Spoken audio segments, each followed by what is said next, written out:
May I have your attention, please? May I have your attention, please? Will the real Slim Shady please stand up? I repeat, will the real Slim Shady please stand up? We're gonna have a problem here. Will the real Slim Tommy please stand up? I'm Brian Lilley with TheRebel.media. I promise I'll try not to just rap along with Eminem throughout the rest of this video, but it's clear Tom Mulcair has a real identity crisis. Last week we showed you a video of Mulcair talking about how you can't have government do everything. The government can't replace the private sector, that they tried it in England and it failed. And then he praised the policies of Margaret Thatcher for rescuing Britain from an interventionist statist government. Mais un gouvernement ne devrait jamais avoir la prétention de pouvoir se substituer au marché privé. Ça ne marche pas. Ça ne marchait pas en Angleterre. Jusqu'à temps de Thatcher, c'est ça qu'ils ont essayé. Le gouvernement avait son nez dans tout. Un vent de liberté, de libéralisme dans les marchés a soufflé en Angleterre. Et au lieu d'être un des pays les moins performants dans toute l'Europe, c'est devenu un des pays les plus performants. Mulcair tried to defend himself on that one, saying, well, you can't have government do everything, but it should do some things. Really, he's promising a government that will do everything. We've talked about their economic policies.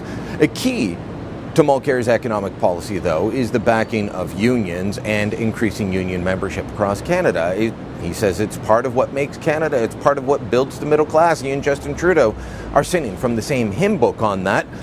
Well, Mulcair wasn't always singing from the same hymn book. Another video has emerged, from his time in Quebec's legislature, where he was attacking the role of unions in elections because they were up to all kinds of dirty tricks to help the PQ win power.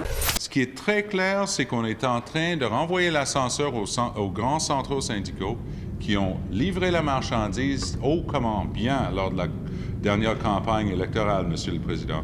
Je suis de ceux qui ont eu tous et chacun de leurs enseignes, leurs pancartes lors de la campagne électorale endommagées, vandalisées par des syndicats qui voulait justement scraper cette loi.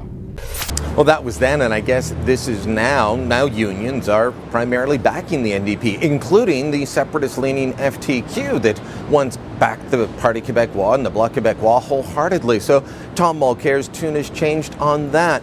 It does raise a lot of questions, and look, I know these videos are being unearthed by the Liberals or somebody else in opposition research.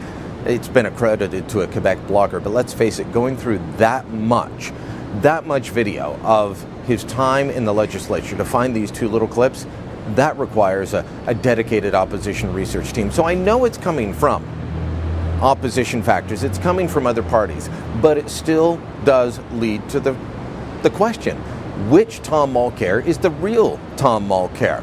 We know that when Mulcair left the Jean Charest cabinet, he left for reasons of the environment. And we know that every party, every federal party approached him.